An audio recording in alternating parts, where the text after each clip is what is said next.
Agora vamos passar para a segunda espécie de limitação constitucional ao poder de tributar, que são os princípios constitucionais tributários.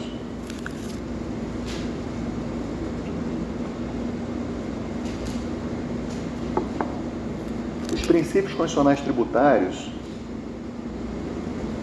estão previstos na Constituição, né? Então, constitucionais estão previstos na Constituição. Basicamente, no artigo 150 da Constituição, entre os incisos do artigo 150. Só que existem alguns princípios constitucionais que estão esparsos, tá? Entre eles, eu vou começar falando do que me parece um dos dois mais importantes, tá? Que vai ser objeto da aula de hoje, que é o princípio da capacidade contributiva. Princípio constitucional tributário da capacidade contributiva, ou meramente princípio da capacidade contributiva.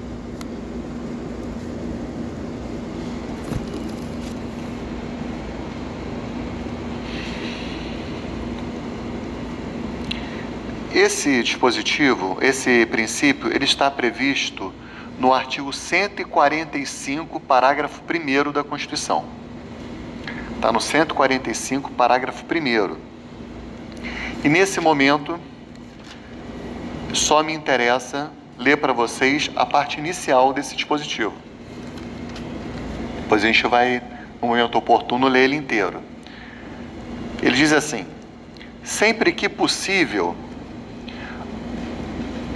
os impostos terão caráter pessoal e serão graduados segundo a capacidade econômica do contribuinte. Sempre que possível, os impostos terão caráter pessoal e serão graduados segundo a capacidade econômica do contribuinte, tá? Para mim, o mais importante desse trecho é os impostos serão graduados segundo a capacidade econômica dos contribuintes. Ou seja, a cobrança deverá levar em consideração a capacidade econômica dos contribuintes. Ele é uma aplicação no direito tributário do conhecido princípio da igualdade material. Lembra? O princípio da igualdade material, tratar desigualmente os desiguais, né? Então, aquele que tem mais capacidade econômica paga mais tributos. Aquele que tem menos capacidade econômica paga menos tributos. Tudo bem? Então, a ideia do princípio da capacidade contributiva é exatamente essa. Cada um será tributado na medida da sua capacidade econômica. O dever de tributar existe, mas ele existe e é graduado de acordo com a capacidade econômica de cada um. Uma pessoa que, por exemplo, se essa pessoa estiver no mínimo existencial, ela não poderá pagar tributos. A pessoa que tem muita capacidade econômica pagará muito tributo. A pessoa que tem pouca capacidade econômica pagará pouco tributo. A pessoa que tem mediana capacidade econômica pagará tributo de forma mediana. Tá? A ideia é simples assim, certo? Só que, enfim, primeiro, esse dispositivo ele tem alguns problemas redacionais, digamos assim. Primeiro que ele fala que os impostos, sempre que possível, os impostos serão de caráter pessoal e graduados segundo a capacidade econômica. Isso significa que o princípio da capacidade contributiva se aplica apenas aos impostos. Lembra que imposto é apenas uma das 5 espécies tributárias. O Supremo atualmente entende que aqui o Constituinte falou menos do que ele gostaria de falar. Aqui, na verdade, ele se refere a tributos, tá? Onde a gente lê impostos, a gente tem que entender tributos. A gente tem que fazer uma interpretação extensiva. Porque, evidentemente, o Constituinte não quis deixar de fora todas as demais espécies tributárias. Quer dizer que, em relação a taxas, pode cobrar de forma desproporcional à capacidade econômica? Né? Não tem sentido isso. contribuição especial, vamos cobrar mais dos mais pobres e menos dos mais ricos. Tem sentido isso? Não tem nenhuma lógica a partir de uma interpretação sistemática da Constituição, que tem vários princípios aí de erradicação da pobreza, de busca de uma sociedade livre, justa e solidária, certo? Então, aqui o princípio da capacidade contributiva, hoje o Supremo diz que se aplica a todos os tributos. Tudo bem? Bom, ele começa assim, serão preferencialmente de caráter pessoal e serão graduados segundo a capacidade econômica do contribuinte. Lembra que eu expliquei para vocês a diferença de tributo pessoal e tributo real? Para falar que o nosso sistema tributário é misto, né? Então, de fato, pessoal, seria muito interessante que os tributos fossem pessoais. Por quê? Porque no tributo pessoal, a gente analisa a capacidade contributiva do ponto de vista subjetivo e não apenas objetivo. A gente, no tributo pessoal, a gente olha para a pessoa do contribuinte, certo? E tenta extrair elementos para que a gente possa calibrar melhor a capacidade contributiva dessa pessoa. Lembra do exemplo que eu dei da comparação minha com o professor Marco Antônio? Né? Então, no imposto de renda, a gente, a rigor, deveria pagar a mesma coisa. Né? Somos professores da UF e procuradores do município do Rio. Mas o imposto de renda é um imposto pessoal. Então, ele vai olhar para elementos subjetivos, para o que a gente chama de capacidade contributiva subjetiva, ou seja, aquilo que é da pessoa, né? Aí ele vai ver, poxa, o Rodrigo tem mais dependentes, teve mais gasto com escola, teve mais gasto com saúde, teve, sei lá, uma situação de saúde que precisou gastar mais. Então vamos calibrar, vai acabar que o Rodrigo vai pagar menos do que o Marco Antônio, porque ele, analisando aspectos subjetivos, foi possível ver que ele tem menos capacidade contributiva que o Marco Antônio, tá? Então, sempre que possível, serão pessoais os nossos tributos. No fundo, essa é uma regra meio programática, tá, pessoal? Porque a gente, dos impostos, apenas o imposto de renda é um imposto pessoal. Todos os outros são impostos reais. Há uma certa controvérsia em relação ao imposto sobre serviços, mas, tirando essa controvérsia, todos os outros são impostos reais.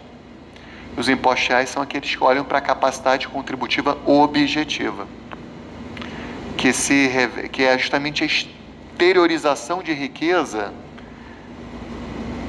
que ocorre em razão de um olhar para os bens daquela pessoa. São as coisas da pessoa que revelam riqueza. Então, por exemplo, o meu falecido tio, tinha uma dificuldade econômica muito grande, mas ele comprou um carro de alto padrão para ser motorista de Uber Black, certo? E aí, o carro dele revelava uma capacidade contributiva objetiva que ele não tinha, né, enquanto capacidade contributiva subjetiva. Entenderam? Mas o IPVA é imposto real, não está nem aí para isso. Então ele pagava um IPVA super caro por causa do carro que exteriorizava uma riqueza, uma capacidade contributiva objetiva. Entenderam isso? Tá? Agora, o princípio da capacidade contributiva, percebam que ele é um pouco abstrato demais, né? Como é que a gente vai saber quem é que tem mais capacidade econômica? É um pouco difícil de apurar, né?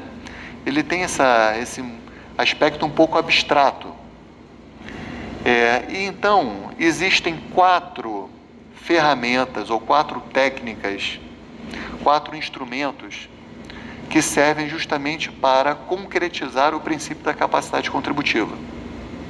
São 4 técnicas, ferramentas, instrumentos, cada doutrinador chama de forma diferente. Essas 4 técnicas ou 4 instrumentos são os seguintes: a proporcionalidade, progressividade, seletividade e personalização. Proporcionalidade, progressividade, seletividade e personalização. Tudo bem? São 4 técnicas. Então, eu vou para o quadro aqui rapidinho, que eu vou tentar dar exemplos de como funcionam essas técnicas, tá? Então,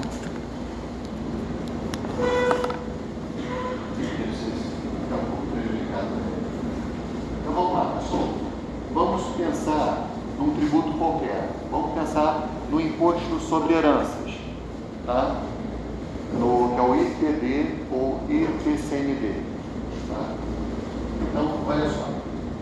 Vamos supor que a pessoa A tenha recebido R$100 mil de herança.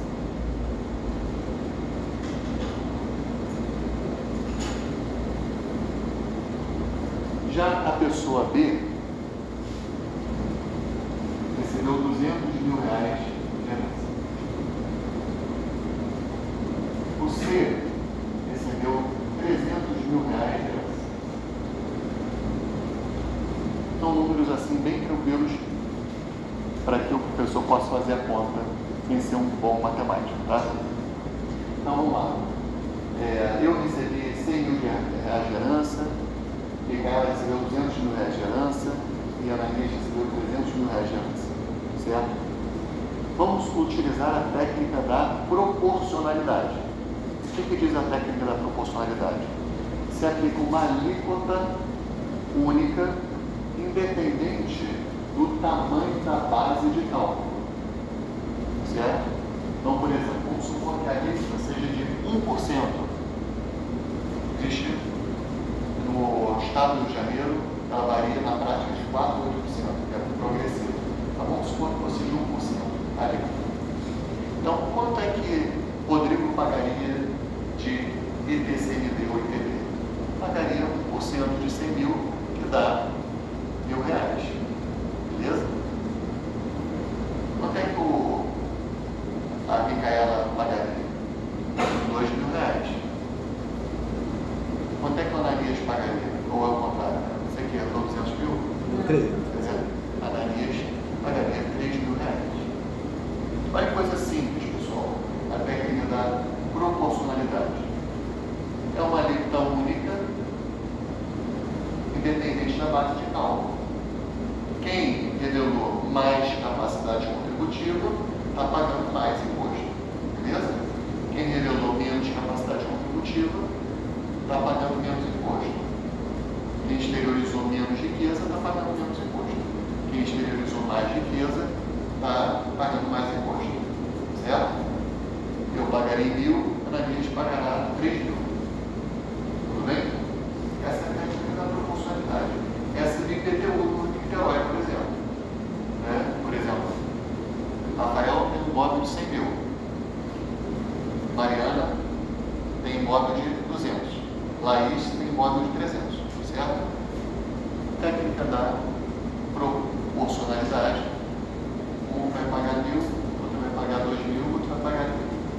Tudo bem? Entendido? Só que existe uma segunda técnica, que é a mais agressiva para a apuração da capacidade contributiva, que é a técnica da progressividade. Segunda técnica. Na progressividade, quanto maior a base de cálculo, maior a alíquota. Certo? Então, aqui, vamos supor que para quem receba a herança de até R$100 mil, a alíquota vai ser de 1%. Para quem recebe a herança de até R$200 mil, a alíquota vai ser de 2%. Quem recebe a herança de até R$300 mil, a alíquota é 3%. Tá legal? Então, como é que vai ficar essa divisão? Porque quanto maior a base de cálculo, maior a alíquota. Então, nesse caso, se fosse progressivo, se fosse a técnica da progressividade, Maria pagando R$1.000, o Rodrigo, né? O Rodrigo pagaria 1.000, a Micaela pagaria 2% de 200.000, que dá R$4.000. E o Ananias pagaria 3% de 300.000, que corresponde a R$9.000. Percebam que essa técnica aqui é muito mais agressiva. Né? E qual é a lógica disso, pessoal? A lógica disso é o seguinte: quem recebe R$100.000 paga 1%, mas proporcionalmente ao impacto, ainda vai sobrar R$99.000 para o cara poder gastar, né? Agora aqui, se esse cara pagasse R$2.000, sobraria R$198.000 para o cara gastar ainda, né? Certo? Então, a gente pode utilizar ser um pouco mais agressivo, porque quanto maior a base de cálculo, a ideia é que a tributação vai afetar um pouco menos essa pessoa, certo? Vamos passar para o imposto de renda. Vou dar um exemplo, nem vou anotar aqui não, tá, pessoal? Vamos pensar no imposto de renda. Vamos supor que todo mundo pagasse 10% de imposto de renda. O imposto de renda fosse uma alíquota única, proporcional, tá? E aí, uma pessoa, por exemplo, ela vive sozinha e ela gasta para se manter R$400 por mês no mercado. Tudo bem? As despesas dela com alimentação e para sobrevivência, sei lá, a alimentação é R$400. Vamos supor que ela ganhe R$1.000 por mês, só para facilitar a nossa conta. Ela ganha R$1.000 por mês. E a alíquota do imposto de renda, no nosso exemplo, é de 10%. Tá? É tudo muito simples, tá, pessoal? Essa matemática toda é muito simples. Matemática complicada não é para tributarista, é para contador. De verdade, tá? Nós somos operadores do direito. E aí, é muito legal, tem muito tributarista que faz contabilidade também. Mas a gente não precisa saber de matemática complexa aqui para entender a matéria. Mas isso que eu vou falar, todo mundo aí vai saber calcular bem fácil. Vamos lá. O cara ganha R$1.000 por mês. Ele gasta R$400 de mercado, tá? E tem que pagar 10% de imposto de renda. Ele vai pagar R$100, concorda? Essa pessoa vai ficar com R$500 para sobreviver. Para fazer todo o resto, pagar transporte, saúde, moradia, etc. Tudo bem? Agora pensa uma pessoa que ganha R$10.000 por mês e ela gasta os R$400 de mercado, certo? Ela vai pagar 10% de imposto, né? Então ela vai pagar R$1.000 de imposto. Ela tem um gasto de 400 de mercado. Vai sobrar para ela R$8.600 para ela gastar como ela quiser. Percebam que essa tributação ela foi menos agressiva, de certa forma, para essa pessoa que ganha R$10.000. Agora pensa uma pessoa que ganha R$100.000, certo? Vai gastar R$400 no mercado, vai pagar R$10.000 de imposto de renda, vai sobrar 89.000 e alguma coisa para ela gastar, entendeu? Isso é só para dizer o seguinte: a técnica da progressividade ela tende a ser mais efetiva na apuração da capacidade contributiva. Agora é uma técnica, aqui no Brasil, vocês já escutaram grandes debates entre proporcionalidade e progressividade? Não é muito comum, né? Mas se você for para os Estados Unidos, você vai ouvir. Que nos Estados Unidos esse é um dos temas que divide os republicanos e os democratas, certo? De modo geral, o republicano, ele bate na tecla da proporcionalidade. Ele prefere que seja uma alíquota única e vai sobrar mais recursos para aquela pessoa que tem maior capacidade contributiva e a presunção é que ela vai consumir. Então, isso vai gerar impostos sobre consumos, ela vai conseguir vai buscar mais serviços, então vai gerar impostos sobre serviços, ela vai comprar mais propriedades, então vai gerar mais impostos sobre a propriedade, ela vai utilizar para movimentar a economia. Já os democratas, eles advogam uma progressividade. Por quê? Eles acham que é interessante essa apuração radical da capacidade contributiva para que possa ser transferido para os cofres públicos uma soma maior de recursos para que o Estado ele seja o motor da economia, certo? Claro que não é os Estados Unidos tão radical como um Estado socialista, né? Mas que o Estado tenha mais força para intervir na ordem econômica e social, tá? Então lá é uma das brigas entre democratas e republicanos, a questão da progressividade e da proporcionalidade. Entenderam isso? Então, alguns impostos, pessoal, no Brasil, a Constituição determina que sejam progressivos. Por exemplo, o imposto de renda. A nossa Constituição obriga que o imposto de renda seja progressivo. Então, para as pessoas físicas, por exemplo, não sei se alguém aí já paga imposto de renda, mas você paga, né? Então, tem as alíquotas de 7,5%, 15%, 22,5% e 27,5%. São 4 alíquotas que nós temos no imposto de renda aqui no Brasil. A Constituição, com a reforma tributária, obrigou que todos os estados implementem o imposto sobre heranças progressivo, certo? Atualmente, o Rio de Janeiro tem a progressividade do imposto sobre herança, que é de 4% a 8%. Mas, por exemplo, Espírito Santo, Amazonas não tem. Mas a reforma constitucional determinou que haja progressividade do ITCMD. O ITR, Imposto Territorial Rural, ele deve ser progressivo também, mas é uma progressividade para desestimular latifúndios improdutivos. É o que a gente chama de uma progressividade extrafiscal. Não é propriamente para arrecadar, mas para induzir a um comportamento, certo? Então, alguns tributos, por exemplo, a Constituição, desde a emenda 29, ela diz que os municípios poderão cobrar IPTU progressivo. Então, alguns municípios instituíram, outros não. Aí é uma faculdade, poderão instituir. Tá legal? Entendido isso? Então, vamos lá.